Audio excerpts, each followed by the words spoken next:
Hello and welcome to AP Biology at TAISM for the 2020 to 2021 school year. Thank you for viewing this welcome video. It's just going to go over quickly what the AP Biology course is all about, what subject matter do we cover, what are the big ideas and science practices, what is the summer assignment required of you, when is the AP exam, and then what's some of the coursework that we've done in the past for this class. Without further ado, let's jump in. This is from the AP website for students. And so you can check it out. And it just goes over that AP Biology is supposed to cover a 2-semester introductory biology course for biology majors. The recommended prerequisites are high school courses in biology and chemistry. So all of you have at least had a class in biology. Many of you have had chemistry. Some of you have even had AP chemistry. And some of you will be taking chemistry concurrently with this course because you had a special exemption. All right, so let's jump right in. Here are the 8 units that we'll cover this year. We'll start with the chemistry of life, get into cells, how do cells get energy, how do they communicate with each other, the cell cycle, heredity or genetics, the gene expression, how do we make proteins, natural selection, and ecology. So oftentimes biology has been taught as discrete units, like 8 slices of a pizza here. But in reality, these are all intertwined. And they're intertwined with these 4 big ideas. The big idea number 1 is that the process of evolution drives the diversity and unity of life. If you had me in 9th grade biology, you heard me probably say that a lot. And so I think of the big ideas as E squared, I squared. So evolution. The next E is energy. So systems use energy to grow, reproduce, and maintain homeostasis. A big part of big idea number 2 is going to be regulation. How do we regulate what's going on in your body or regulate what's going on in a cell? Many diseases are malfunctions of regulation and homeostasis. Big idea 3 is all about those proteins. So living systems retrieve, transmit, and respond to information. And we can think of information in the central dogma, DNA, RNA, and protein. And in big idea number 4 is going to be interactions. How do these interactions come together in a cell, in a system, or even in an ecosystem? So those connect those 8 different units. So you can think about it like a yummy pizza. I would say evolution is the crust. It's everywhere. Sauce is energy. It's all over the place. So is cheese. The information and the spices are those interactions. All these units build upon one another, right? Chemistry of life, cell structure and function. By the end, you'll see that AP questions encompass more than one unit. In the beginning of the course, it's hard for me to give you a ton of AP questions that are just on the chemistry of life, because in the real exam, it's going to have chemistry of life, cells, genetics, and evolution. So they're all built up and they're all put together. Which leads me to this slide. Content plus skills is equal to AP Biology. You all are exceptional students that have signed up for this class. You all have the ability to just memorize tons of content. You could memorize all the steps of photosynthesis if you wanted to. But that's not what the exam is going to ask you, and it's not what I'm going to ask you to do in this class. As I've developed as a teacher, I've learned to ask more and more skill-based work from my students. And we'll go over those skills in just a minute.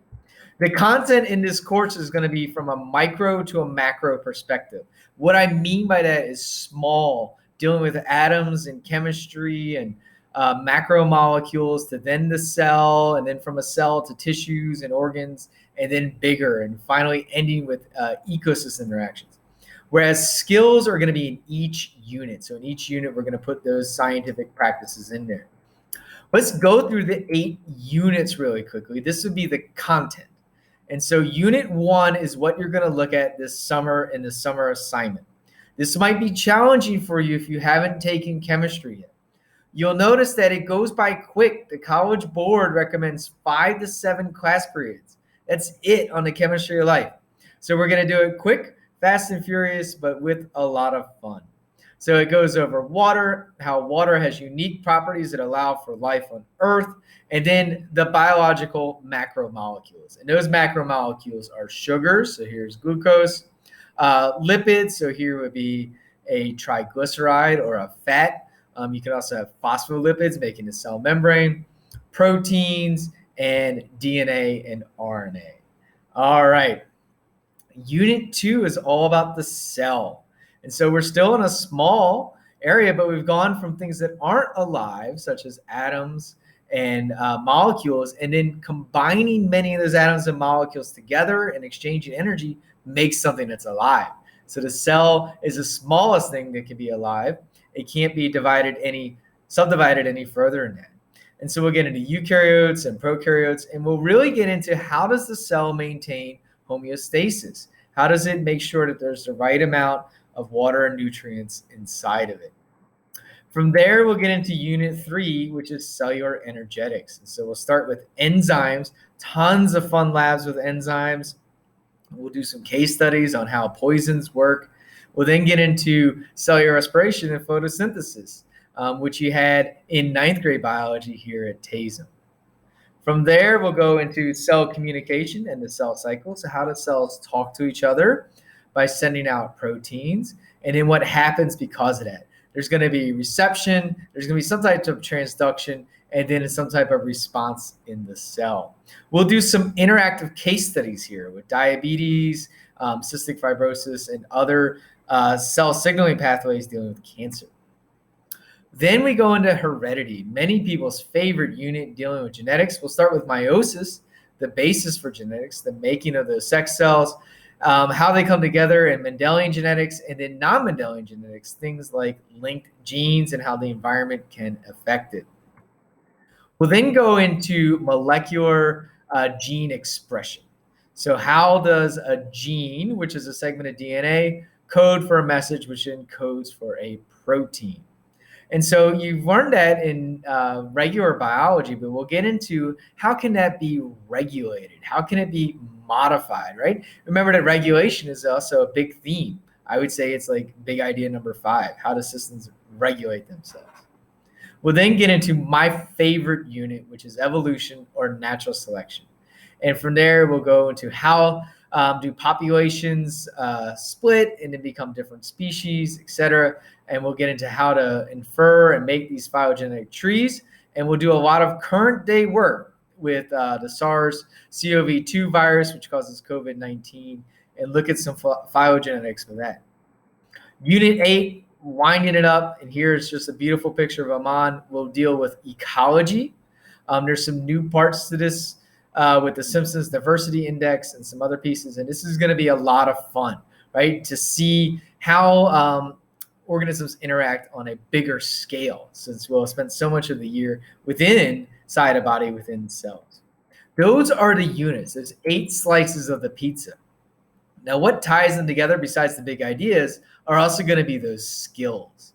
And so these are the skills. There are 6 of them, and they're going to be intertwined in every single unit. So skill number 1 is going to be making concepts, being able to explain concepts, right? And being able to work with models. Science practice number 2 is dealing with visual representations of biological concepts and processes. And science practice 3 is going to be determining scientific questions, alternative hypotheses, null hypotheses, and how do we set up an experiment. So remember that every question on an AP test doesn't just have content from all these units, but it also has to have one of these 6 skills. And each of these has subcomponents within it. So not only is it going to ask you about photosynthesis, but it's going to ask you to model it. And this is going to ask you about what happens if something gets perturbed or messed up in the model. Science practice 4 is dealing with data with graphs. And so we'll do tons of graphing. And in science practice 5 will be new for you if you had me for biology. We didn't do any of this in freshman biology, but using statistical tests. So how can we tell if something is due to chance or due to not chance, due to something else causing it? And then last but not least, you'll be dealing with argumentation. And so you've had a rich exposure to this with claim, evidence, and reasoning. Reasoning is really your justification for an argument. And so I like how this is science practice 6 because it encompasses all of them. And we put them together to argue our points. What are some things that aren't covered in AP biology that surprises students? Anatomy, right? If you're thinking about becoming a doctor, you should take an anatomy course. but that's not part of AP biology. So we'll not be going over the muscular system, etc. Right? And same with plant biology. There's not a ton of botany in AP biology. There's just not enough time in the year-long course for that. There are 13 AP labs, here they are listed here, that we'll go through throughout the year, and the big idea that they correlate to. And they're a lot of fun. Here's just some examples of some from the past. Okay, your summer assignment. Your summer assignment is to check out the AP website. That should literally take 5 minutes. I just want you to bookmark it, just see it, right? If it's your first AP class, which it will be for some of you, you'll get an AP login. You'll make sure that you can get AP emails, etc.